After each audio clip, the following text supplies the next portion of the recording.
This is Marcus Hollinger, and this is the 116 Live Show on Holy Culture Radio, SiriusXM Channel 154.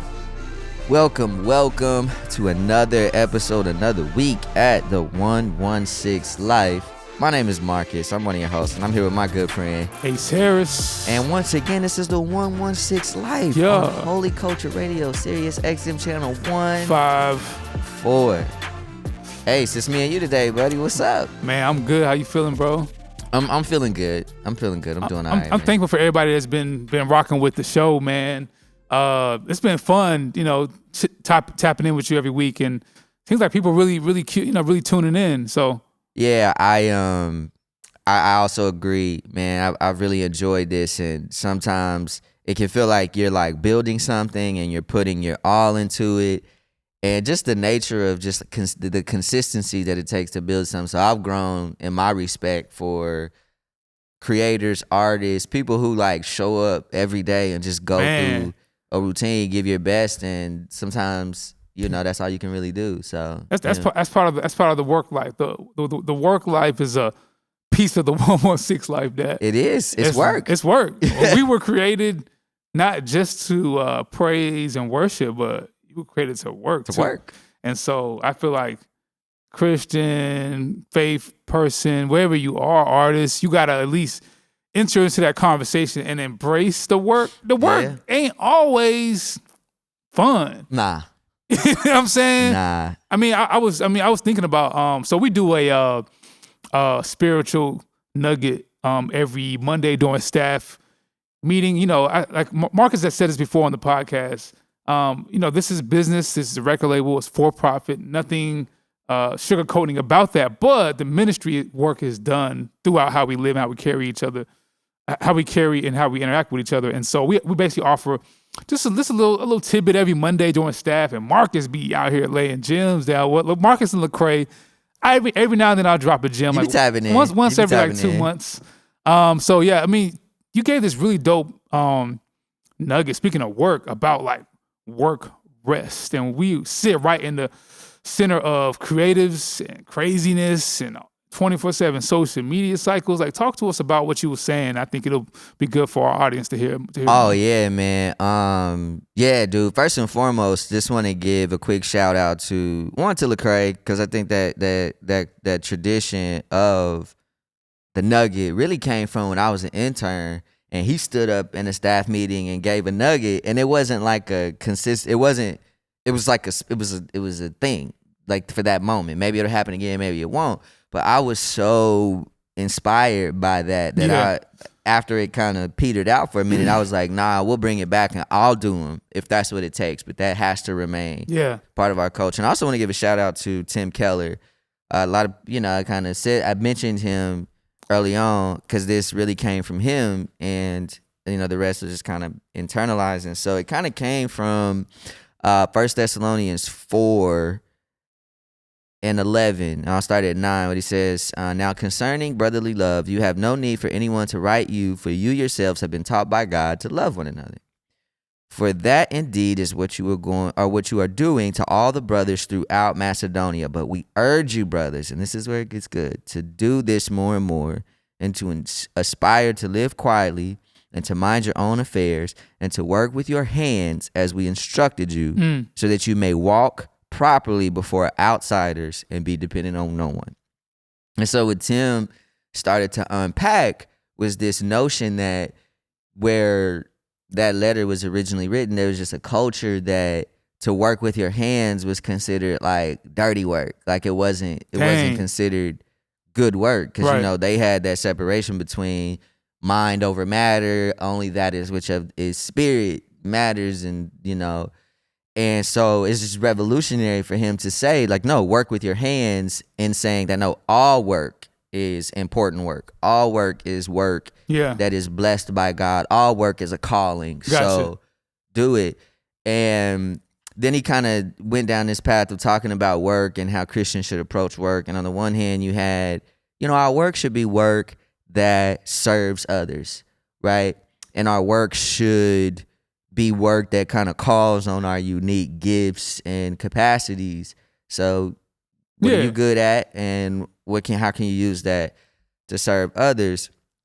And there's this great paradigm, he said things like, if your work is not about serving others, eventually you're going to get burnt out because work will become too important, because perhaps it's about identity, or it's about, finding purpose. Right. And I mean, on the surface, those things seem fine. On the surface, those things, finding your purpose, things that I hear in the culture all the time, or on social media reels and clips. You know what I'm saying? yeah. But tell me, talk more about why that could be a bad thing. You know what I'm saying? Well, because if we get into this space where we are looking to our work to be our source of identity, then it is not about serving others. And that might sound like, oh, that's a good thing to say, work should be about serving others, but that's how it actually becomes fulfilling, is when it's tied up in benefiting others and the greater good. And that's ultimately what Paul was laying out here. Yeah. That actually would be good for the others around this body in Thessalonica. Like, man, if you're doing work with your hands, you're serving the greater good, and Right. there's also fulfillment for it in you. But if it's about, man, my being at Reach Records is my purpose, being at Reach Records fulfills me, eventually I'm going to get burnt out, because the load of serving is going to kind of start to come into conflict with this internal feeling that I'm rocking it, I'm doing it, I'm being fulfilled. Eventually, that's so countercultural, bro. Yeah. That's so, like, I found, because I feel like I hear that statement. I mean, I feel like I've been guilty. Like, I found my purpose, but you're saying no. Like, don't find your purpose. Your work should not be your purpose, your identity. Which No. it seems like simple, but no, I think it's really layered when you think about it. You know? Yeah, and it's our purpose is to please God, to glorify God, and we get caught up in doing that. So the outworking of doing that is we're so filled with what God has done for us that we go out and we pour it out with our A&Ring and producing capacities, with our marketing and innovation capacities. But if we invert that, what he says is work will become too important. Mm-hmm. If work is about me sort of realizing and actualizing myself sort of at this highest potential, like me type of thing, then it's going to become too important, and eventually it'll burn me out. But if it's not about serving, then it won't become important enough, and because then it's just about money, and now I'm not cognizant of what my work may be potentially doing to people, right? Gotcha. So it gives the Christian sort of this evaluation. And I love kind of how he coupled it, and we shared this on Monday, the story about Tolkien. He told the story before they wrote Lord of the Rings series. Yeah. There was this writer's block, and he wrote this short story called The Leaf, and there was this artist who had gotten commissioned to do this mural, and after years, all he had accomplished was a leaf. Then the artist dies, and is on a train getting ready to go to heaven. He looks over and he sees this completed mural. It's this tree. It's beautiful. It's awesome. And the moral or the lesson there is that, man, even when we find this thing that calls on our gifts and our abilities that is aimed at serving people, we also kind of have to accept that we may just have to be satisfied with only accomplishing a leaf in comparison to the larger tree of whatever vision we may be trying to accomplish, even in doing good. And that was so revolutionary for me, because even when I think about Reach Records, I'm like, man, I love this place, because I think Reach has a unique opportunity to really package the gospel and transform lives and change a lot of things through music. But it's like, the reality is the music industry is not going to be fully changed or fully realized until Jesus comes back. That's like a hot take for a lot of zealous type people that especially I sound like the old head a little bit, but my like Gen Z 20-year-old ambitious, on fire for the Lord energy. They're like, man, we're here to revolutionize the Christian music industry or music by Christians, and I think that's fine. The idea of that and the pursuit of that. But what you're saying is, I mean, ain't nothing gonna be fully redeemed until Jesus comes until back. Jesus come back. Yeah, and that when we put that view in place of my work should be about serving others, my work should sort of align with my inner making. Right. And when I have that paradigm in place, my work should be done in this realization that it's going to be incomplete because it's not going to find its completion until Jesus comes back. Now I can rest. So the rest is rooted in you accepting that nothing is complete, essentially. Yeah, it's not, and it's this, and there's another. I feel like there's another couple ways to say this, and I want to touch on what you said about young people and their zeal. I think this notion, both of them are compatible. At the end, Tupac has this speech that he gave, and I found out about it. Yeah, Tupac. Okay. I found out about common grace.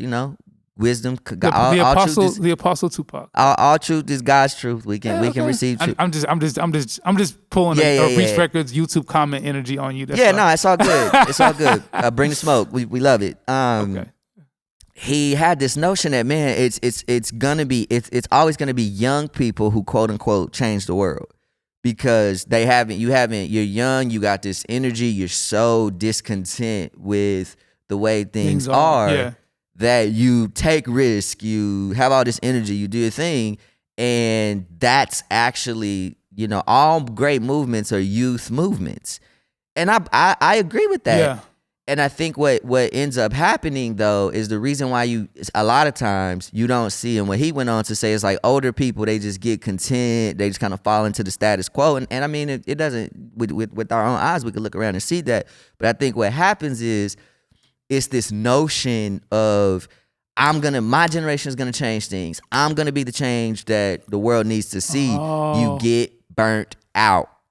Okay, that's why you don't see people into their 40s, their 50s, or maybe there's sort of this misconception of older people when they don't have that passion. Sometimes it's because they've just accepted that, hey, I've been around long enough to see that, yes, I can move the ball forward. And especially, this is why we need to be linked up with older believers, because they can say, man, I was there in the 60s. I saw great things happen. But guess what? We're still dealing with a lot of this stuff because it's not going to be fully addressed until Jesus comes back. And in that respect, we can do our work and we can enter into God's rest simultaneously and live in the tension of things being incomplete. And that's where we find that rest. Man, that was really, really like a fresh perspective, man. Because I can just see, and maybe you can, say something to this too. I can just see like the on fire, even like what happened in, not to get too on a tangent, what happened in Asbury, like the awakening moment, which is great to. I mean, look, whether you agree or disagree, I believe in revival. I believe in miracles. I believe in, people coming together and praising the Lord and great things happening. Mm-hmm. But I feel like what you're saying is, even these blips of surges of zeal and movements, you're saying like that. Are you saying like that ain't it? Like that's not the full of it? Like what? No, I'm saying that there's just kind of like this now and not yetness of things that we have to be willing to accept, right? So I'll give you another example, or this is a conversation that there's so much that could be said about this. I was hanging out with some friends this weekend. Okay. Now we were talking about Christian hip hop, about what were the years? What years was it really good? And I was like, bro, I remember around like 2012, it just seemed like, man, I remember Lecrae had dropped Gravity, and then after that it was like Andy Mineo was dropping some stuff, and then you would look over and see SO out of the UK coming with it. Then you would look over and see Beautiful Eulogy. And then, man, my man Jay Givens dropped LV Envy, the mixtape. Then you had, and it was just like, yo, there was this period of time where you just thought Christian hip hop was like, Beautiful Eulogy was in a Carmelo Anthony ad. I was like, what is happening right now? Like, this is crazy. And then you started to see this around 2016. Man, a lot of stuff started happening in the world, and people started deconstructing, and it felt like something changed. And I want to get into that. Let's get into it. But we're gonna take a break, Yes. and if you're just joining us, Ace was bringing to remembrance this nugget that we had on Monday about work and rest, and we're trying to unpack that from 1 Thessalonians 4:11 and 9 through 11, and we're gonna dive more into this because now you got me thinking and talking. Hey, let's go. This is good. I opened up a whole. Yeah. We're gonna take a break. Again, if you're just joining us, this is 116 Life on Holy Culture Radio, SiriusXM channel 154. We'll take a break and we'll be right back to dive into this conversation. Okay, welcome back. My name is Marcus. I'm one of your hosts. I'm here with my good friend Ace Harris. and this is the 116 Life on Holy Culture Radio, SiriusXM channel 154. If you're just joining us and you can hear it in my voice, Ace and I are knee deep, and we got there really quickly on this conversation of work and rest and how it relates to Christian hip hop. Earlier, we had just started talking about the years of about 2010, let's say, up to about 2016, and what it seemed like was going to happen in Christian hip hop. And Ace, I just want to jump back in there because what I was going to say is like all these innovative albums were coming out. Again, you can throw Swoop in there. Oh, too. Swoop, yes. Okay. Jackie, you can throw Jackie in there. Jackie Hill Perry, yes, Okay. man. Like it was all these albums happening, and then Lecrae did Anomaly, that was 2014, and then Trip followed that up with Rise. Oh yeah. And it just felt like, yo, at least from my perspective, it felt like God is getting ready to crack the sky and Jesus is going to return through Christian hip hop. Because it was so innovative, it was so cool. But guess what? What? That didn't happen. And that to me is a signifier, I think, of this whole notion of incompleteness. That's dope. Because a lot of other things happened since that time. Like talk about it. What other things happened? Well, I think we had a social, political movement that none of us saw coming, and it did a number on a lot of people. A lot of people ended up responding and reacting to that in a lot of ways that even if they go back and listen to their own music, I don't think they would have, say through their music that they would have anticipated being in the spot that they ended up in. I mean, I say the same thing for myself. Like those years were crazy. And as a Christian, as a hip hop person, it would have been super easy to say, you know what? Well, why did I ever believe God was going to do anything through this? Why did I ever believe? Like, I thought we were getting ready to, it's kind of like when the disciples, Jesus is coming in, he has his triumphal entry, and they're like, oh yeah, you about to go march on Rome, right? Oh, okay. Gotcha. And Jesus is like, nah. I'm coming through. I'm coming through. Like, I have a different, this is all gonna go down differently. And that's the same thing I think that we have to be like that. I think that moment in all of our work and all of our spheres happens where, say you're a civil engineer, you're like, man, okay, I got this vision of how a city is supposed to be and it's gonna be great. And it's like, yo, that could be a God-given vision, but there's this notion that God's work outlives his workers. Shout out John O, man. John O says that a lot because it's like, and if we don't have that perspective, when setbacks come, when leaders transition, when all those things start to happen, we lose hope. That's good, because I mean, it's kind of like to call back that moment, the 2012 to 2014 era of Christian hip hop, which I can probably stand with you and feel like that era was special. Especially, I think the climax may have been Lecrae's Anomaly, but Trips Lee's Rise came right after that. There was Anomaly Tour. Andy Mineo had Heroes for Sale. There was not Heroes for Sale. There was a Uncomfortable. Oh man, yeah. And so there was a lot of momentum. Not even just in I mean, yeah, John Gibbs. Yeah. Who I think was a year after that. But in that era, Soul Rebel. But what you're saying is there was a social political. I mean, let's just keep it a buck. There was like racial unrest in the Christian community, right? I mean, there was a that it started with like Trayvon, Mike Brown, and then it escalated and it got to Eric Garner, and then 2016 Trump got elected. There was like if you were a black person who was a Christian and you were a consumer of Christian hip hop, there was like a deconstructive religious exodus of the spaces that you were so championing, and that Christian hip hop moment and movement that you said was like on the rise. Dude, it kind of like got incomplete. It's just something happened, and I feel like it's not deflating. It's almost kind of sobering for me. Yes. Or it's like, oh, what you thought was gonna be the perfect thing, the building, the whatever you were building or building your perception on. Yeah. It's not going to happen the way you want. And shout out to all the artists out here. I mean, in terms of the hustle culture and the tension between work and rest, I sit in this conflict every day. I mean, I believe in work as hard as you can, but your dreams may not come true. Well, and it's I think even with dreams, because I don't want to sound.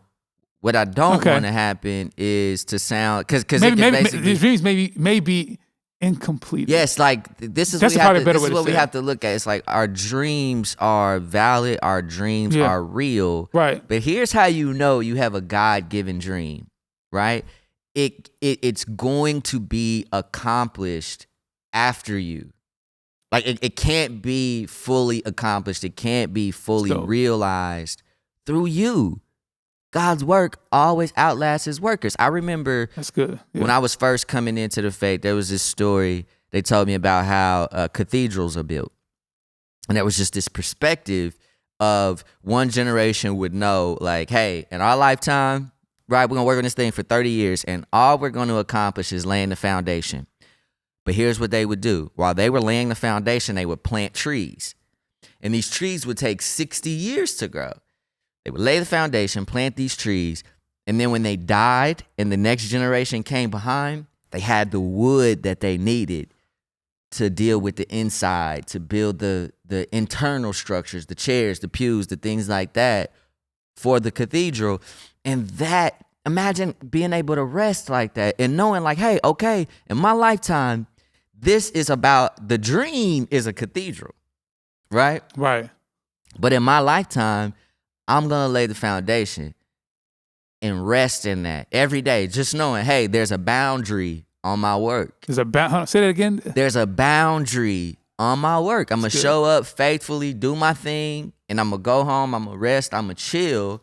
And then even as I look out and I see my death, there's there's a boundary on how far God has given me to actually take things. But if I can't see that, I'm going to go crazy thinking that I need to build this cathedral in my lifetime, and I'm going to lose sight of the notion that I need to plant seeds because somebody's going to come after. If this is a work that God has, somebody's going to come after me, and they're going to need my wisdom. They're going to need my resources. But see, this is another, I think, detriment to the way that we think about work that the gospel gives us an antidote for is when it's all about us, the work dies with us. The vision, the dream dies with us, and we don't pass anything. We don't prepare to pass anything forward. So we're aiming for that 15 minutes, and all our accomplishments, all our material successes, even the spiritual wisdom that we gain. If something were to come and happen, like that artist in the story, if something were to come and happen, all of it goes with me. That's good, bro.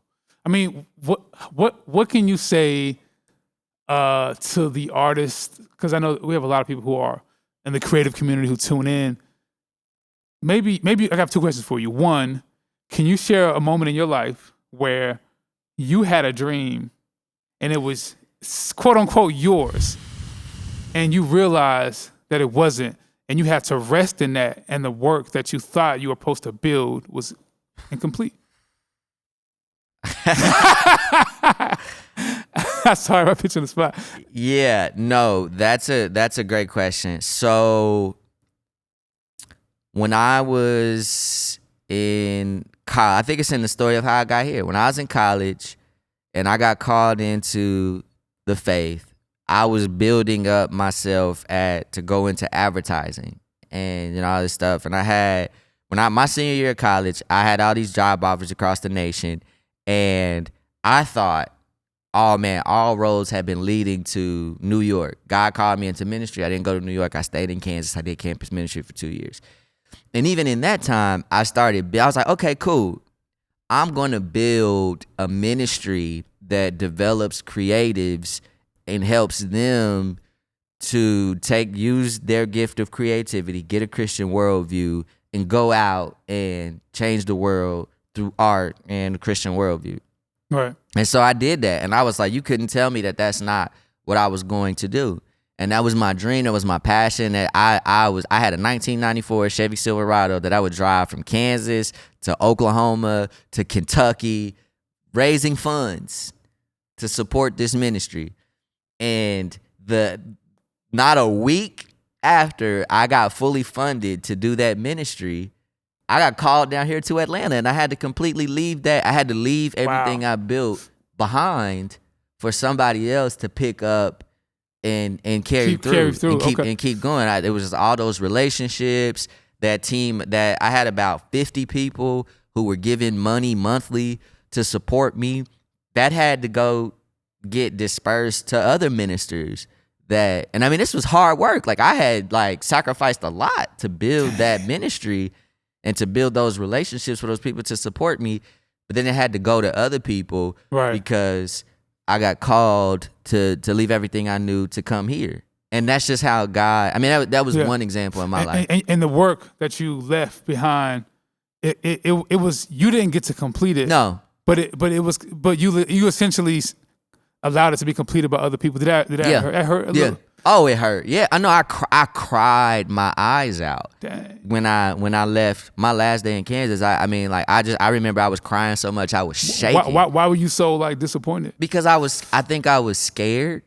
One, because it wasn't just the work of that ministry; it was the work of the relationships that I had built in that time. And I was like, I don't know if I'm ever gonna find.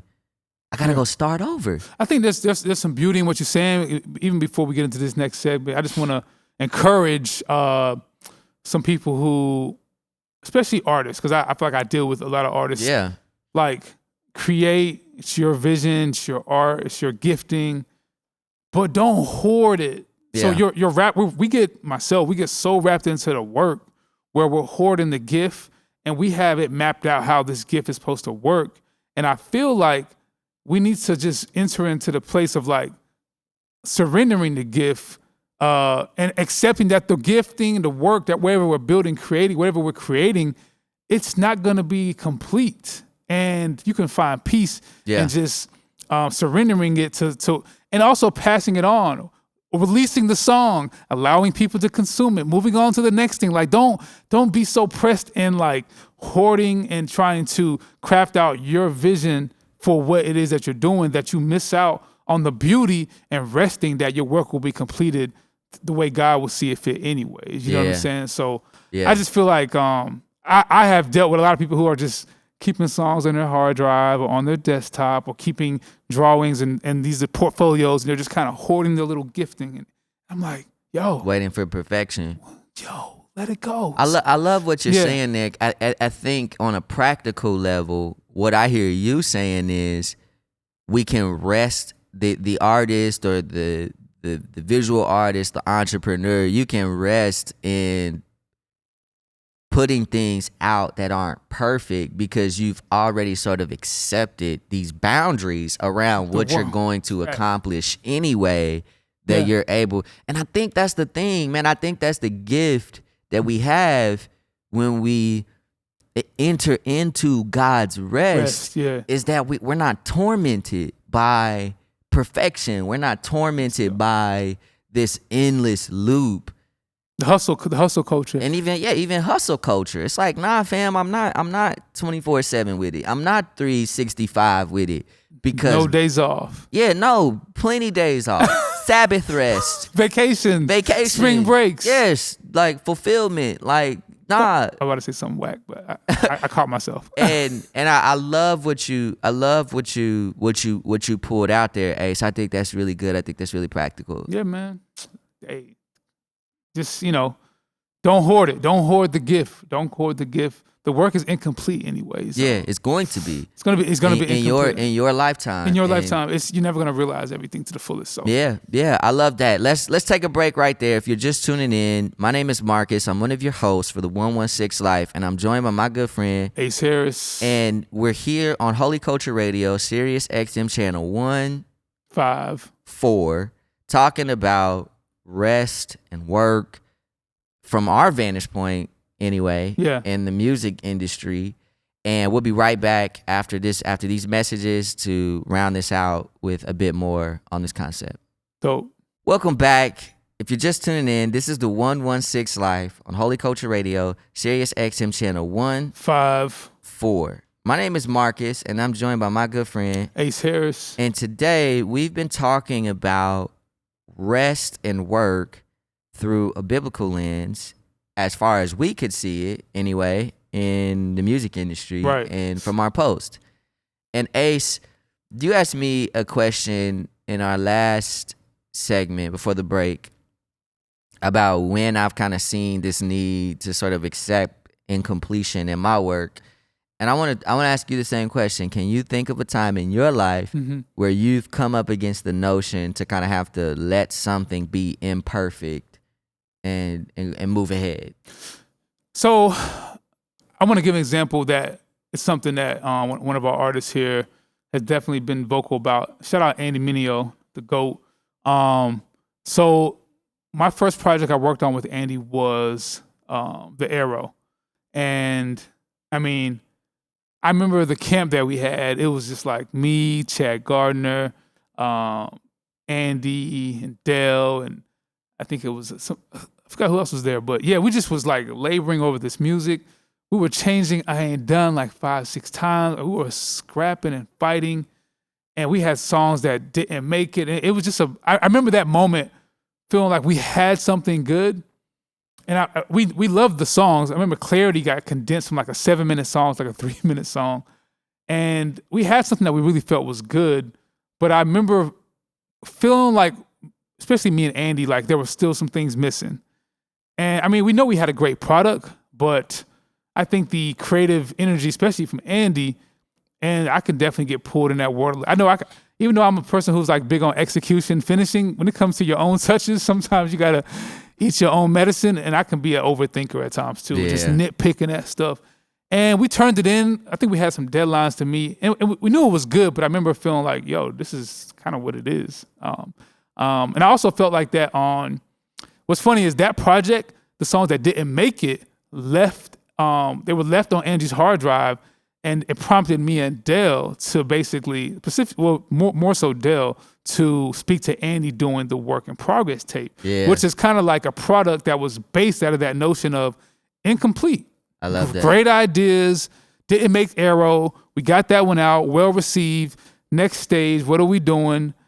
And the Keeping It Moving song was a great record. Yeah. And I was like, bro, I mean, just put it out. yeah, I love that. Just put it out. And that ended up doing like crazy on Spotify. Like, and it was just a reminder to, I guess, me at the time, definitely Andy, about your next work doesn't always have to be your quote unquote best work. Yes. It just has to be your work. I love that. You know what I'm saying? And you just put it out and see what happens. I love that it strings this. I think it feeds back into that narrative of what we're talking about, of that things are going to kind of be incomplete. And what I hear in that is if we give ourselves the freedom for things to be incomplete, it gives us fuel to actually keep going. Yeah. And it reminds me of Lecrae's All Things Work Together. For me, I remember there was so many unknowns about that project. It was the first time that we were in that JV with Columbia, and there was such a learning curve about how to work with different departments. There were all these trips to New York and back, and just these larger teams to deal with. And our internal team was in flux. I think a couple of people had moved in and out on my team, and we'd put in this marketing plan together, and there was so much conflict. And then the project came out, and I just remember The Blessings record came from that. I remember there was like an all night. I remember we flew out to LA, and no lie, Lecrae and I were up for at least 24 hours filming the Broke music video. Wow. And I remember being on that set, like, man, from the fashion to just all the intentionality that went into that particular video. I remember thinking to myself, this is the best look, the best feel, the most authentic I've ever seen. I remember you came back to the office with some of that energy. I remember that. Yeah. No, I was just amazed. Yeah. I was like, yo, we did it. Like, this is it. Like, man, people are going to see Lecrae in a whole nother light. He's high fashion. The record is fire.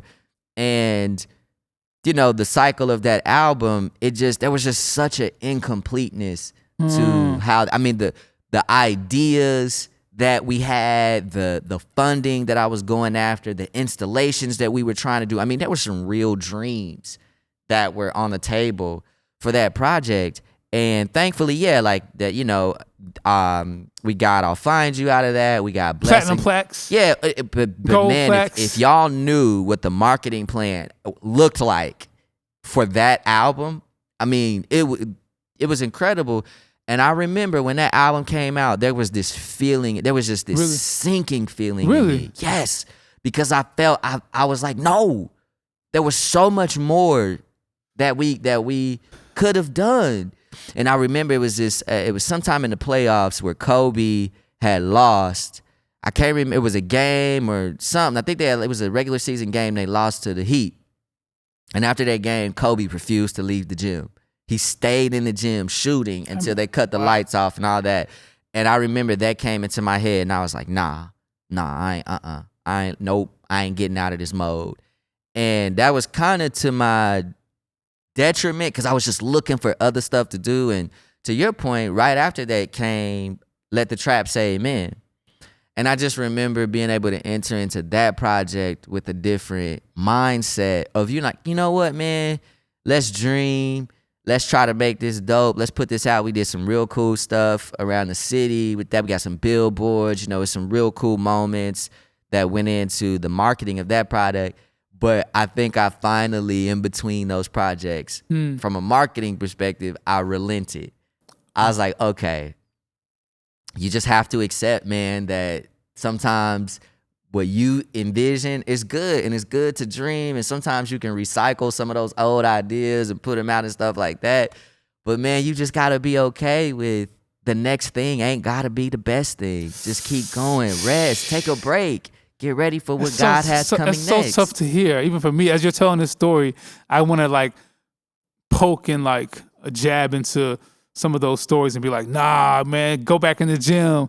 Because I feel like I'm wired that way, and maybe some people are, but what you're saying is not like, are you saying like forfeit on quality or excellence, or what exactly are you saying when you mean the next thing doesn't have? Because I kind of know what I mean, but help people understand it not sound like you just giving up. You know? Yeah, no, I think it's this notion. Again, I think it comes with this thing. It's like, man, again, if I could show y'all the marketing plan to All Things Work Together, I mean, top to bottom, left down, right up, it was an oak tree of beauty. I mean, I remember being I was on calls with the Chick-fil-A Foundation, probably like 10, 15 calls trying to get these trailers where people could come inside and get their hair cut and all of this. And there were just things that were out of my control that no matter how hard I worked, it just wasn't going to happen. Dang. And how'd you feel hearing those ideas not come to life? I mean, I told you, I was crushed. And there were some things that I fought for and didn't let up on, that we fought for, we didn't let up on, that came to fruition. But I think what I'm saying is, if I would not have made peace with that release and tried to like say that everything has to happen, I believe it would have probably on some level killed me. Because you can get to that place where you're like, no, the way I saw it in my head, the ideas, the opportunity, it's gotta happen. And if you can't accept that, like, no, like you did it. Like you did it. Like, look at what you did do. Don't get so caught up in what didn't happen. Look at what happened. Look at what happened. It'll make you obsessive. It'll make you you won't rest. Like rest through rest. And it says this, Linus Pauling, the only person who's ever won 2 Nobel Peace Prizes, said this: you waste years by not being able to waste hours. This person this guy's won 2 Nobel Peace Prizes. So I mean he gotta know something. And what he's talking about is just this concept that when you're resting, you are working. That's so dope, man. It's so hard to accept that. I think shout out AT, one of the crazy good friends. He said something to me that really stuck with me. He said this like a couple of months ago. And he was like, and this kind of helps support the notion of rest and work in God's view. He was like, why didn't God make a 200-day week? Why isn't the week longer? Like who says the week has to be 7 days? God, in his infinite creativity, could have made the week as long as he wanted to. And he was like, he basically stopped and reset the week so that we can have an endpoint. Like he rested, he stopped. And I think it's a takeaway for me, like, yo, create.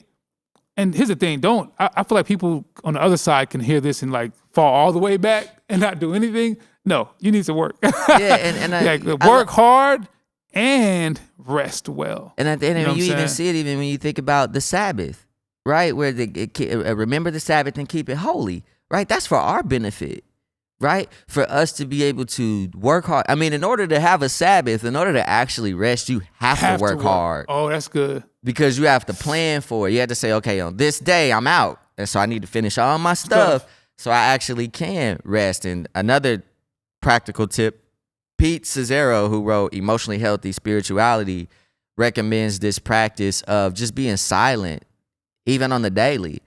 And one thing he said was, in being silent and taking some time to step back, even in the day, it gives you the opportunity. And I remember I actually tried this, and it blew me away, where I would just sit in my office and I would let the lights down and I wouldn't do anything. And I would look out the window, and you know what I saw? I saw the work continue to go without me. That's dope. That's super dope. And so it's not this notion that... Who's doing the work though?